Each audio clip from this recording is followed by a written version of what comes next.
നമസ്കാരം. ഇന്നത്തെ പ്രധാന വാർത്തകളിലേക്ക് സ്വാഗതം. വാർത്തകൾ വായിക്കുന്നത് നവമി. ബീഹാർ SIR നിർണായക ഇടപെടലുമായി സുപ്രീം കോടതി. പുറത്താക്കിയ 65 ലക്ഷം പേരുടെ വിവരങ്ങൾ പ്രസിദ്ധീകരിക്കണം.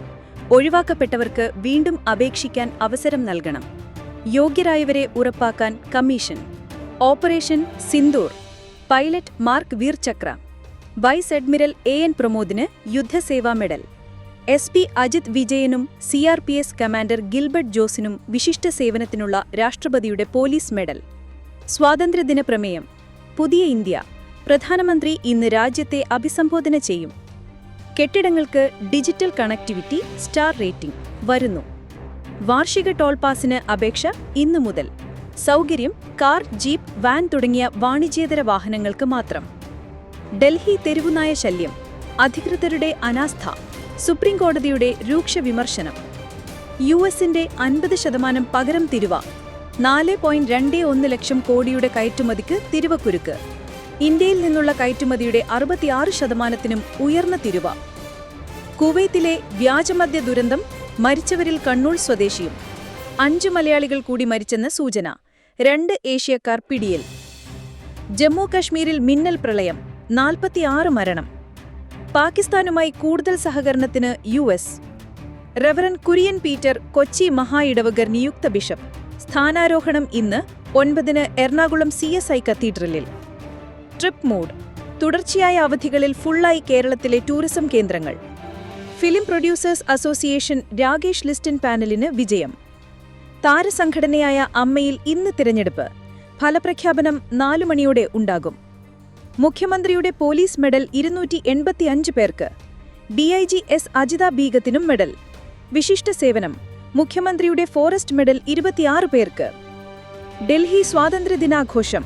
5 പഞ്ചായത്ത് പ്രസിഡന്റുമാർക്ക് ക്ഷണം. വിവിധ മേഖലകളിൽ കഴിവു തെളിയിച്ച കുട്ടികൾക്കായി നൽകുന്ന ഉജ്ജ്വല ബാല്യം പുരസ്കാരത്തിന് അപേക്ഷ ക്ഷണിച്ചു. Doctor R Rajneesh Kumar RCC director. Doctor KV Viswanathan സംസ്ഥാന മെഡിക്കൽ വിദ്യാഭ്യാസ വകുപ്പ് ഡയറക്ടർ. ഡോക്ടർ മിഥുൻ പ്രേംരാജ് ഭാഗ്യക്കുറി വകുപ്പ് ഡയറക്ടർ. നെല്ല് സംഭരണം കേന്ദ്രത്തിന്റെ കുടിശ്ശിക 2000 കോടി രൂപ. ഓണത്തിന് 50 ലക്ഷം ലിറ്റർ പാൽ വിൽക്കാൻ മലബാർ മിൽമ. സുവർണ ജൂബിലി ആഘോഷത്തിനൊരുങ്ങി ചെമ്പൈ സംഗീതോത്സവം. നേപ്പാളിൽ അരങ്ങേറും കഥകളി. നേപ്പാളിൽ ഇന്ത്യയുടെ സ്വാതന്ത്ര്യദിനാഘോഷത്തിൽ പാലക്കാട്ടുകാർ അവിടെ കഥകളി അവതരിപ്പിക്കും.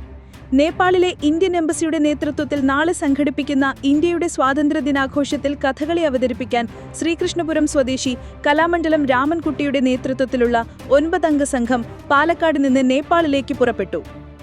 ചതുർഭാഷാ നിഘണ്ടുവിന്റെ പിതാവ് ഞാട്വേൽ ശ്രീധരന് വിട.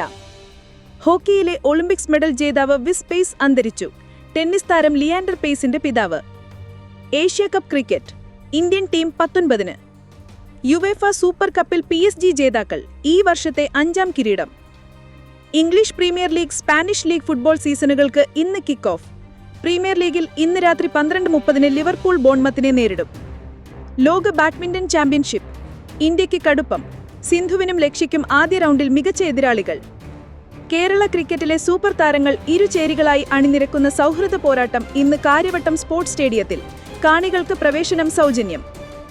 ഇന്ത്യയിൽ കടം വർദ്ധിക്കാത്ത സംസ്ഥാനങ്ങളിൽ ഏറ്റവും മുന്നിലാണ് കേരളമെന്നും കേന്ദ്ര ധനമന്ത്രി നിർമ്മല സീതാരാമൻ പാർലമെന്റിൽ ഇക്കാര്യം വ്യക്തമാക്കിയെന്നും ധനമന്ത്രി KN Balagopal. Fast passenger, super fast passenger, link, premium seater, sleeper seater come sleeper എന്നിങ്ങനെ 16 ബസ്സുകൾ ഈ മാസം പുറത്തിറക്കാൻ KSRTC. ബസ്സുകളുടെ പരീക്ഷണ ഓട്ടം മന്ത്രി KB ഗണേഷ് കുമാർ ഉദ്ഘാടനം ചെയ്തു. ഭാവിയിലെ പല ജോലികളും ഇന്നത്തേതിൽ നിന്ന് വ്യത്യസ്തമായിരിക്കുമെന്ന് വിദഗ്ധർ പറയുന്നു. കേരളത്തിലെ പ്രമുഖ ബ്രാൻഡായ കേര വെളിച്ചെണ്ണ വിലയിൽ 50 രൂപ കുറവ് പ്രഖ്യാപിച്ചു. സ്വകാര്യ ട്യൂഷൻ സെന്ററുകളും മത്സര പരീക്ഷാ കേന്ദ്രങ്ങളും നടത്തുകയും ക്ലാസുകൾ എടുക്കുകയും ചെയ്യുന്ന സർക്കാർ എയ്ഡഡ് സ്കൂൾ അധ്യാപകർക്കെതിരെയും നടപടിയുണ്ടാകും. സർക്കാർ അഭിഭാഷകരുടെ ശമ്പളം വർദ്ധിപ്പിച്ചു. 2022 ജാനുവരി 1 മുതൽ മുൻകാല പ്രാബല്യത്തോടെയാണിത്. കാലപ്പഴക്കം ചെന്ന വാഹനങ്ങൾക്കെതിരെ ഡൽഹി സർക്കാരിന്റെ കടുത്ത നടപടികൾ നിർത്തുവയ്ക്കാൻ സുപ്രീം കോടതിയുടെ ഉത്തരവ്. രാജ്യതലസ്ഥാനത്തെ തെരുവുനായികളെയെല്ലാം 8 ആഴ്ചയ്ക്കുള്ളിൽ പിടികൂടി ഷെൽട്ടറുകളിലേക്ക് മാറ്റണമെന്ന ഉത്തരവിനെതിരായി ഹർജികൾ സുപ്രീം കോടതിയുടെ 3-അംഗ ബെഞ്ച് വിധി പറയാനായി മാറ്റി. സൗത്ത് സെൻട്രൽ റെയിൽവേയിലെ ട്രാക്ക് നിർമ്മാണ ജോലികളെ തുടർന്നുള്ള ഗതാഗതം നിയന്ത്രണത്തെ തുടർന്ന് കേരളം വഴി ഓടുന്ന 6 ട്രെയിനുകൾ റദ്ദാക്കി. പെട്രോൾ പമ്പുകളിലെ ടോയ്ലറ്റുകൾ പൊതുജനങ്ങൾക്കും ഉപയോഗിക്കാമെന്ന് ഹൈക്കോടതി. പമ്പുകളിലുള്ള ടോയ്ലറ്റുകൾ ഉപഭോക്താക്കളുള്ളതാണെന്നും പൊതുജനങ്ങൾക്ക് ഈ സേവനം അനുവദിക്കേണ്ടതില്ലെന്നുമുള്ള ഇടക്കാല ഉത്തരവ് ഹൈക്കോടതി തിരുത്തി. കുവൈത്ത് വിഷമദ്യ ദുരന്തത്തിൽ 40 ഇന്ത്യക്കാർ ചികിത്സയിലുള്ളതായി സ്ഥിരീകരിച്ച് ഇന്ത്യൻ എംബസി.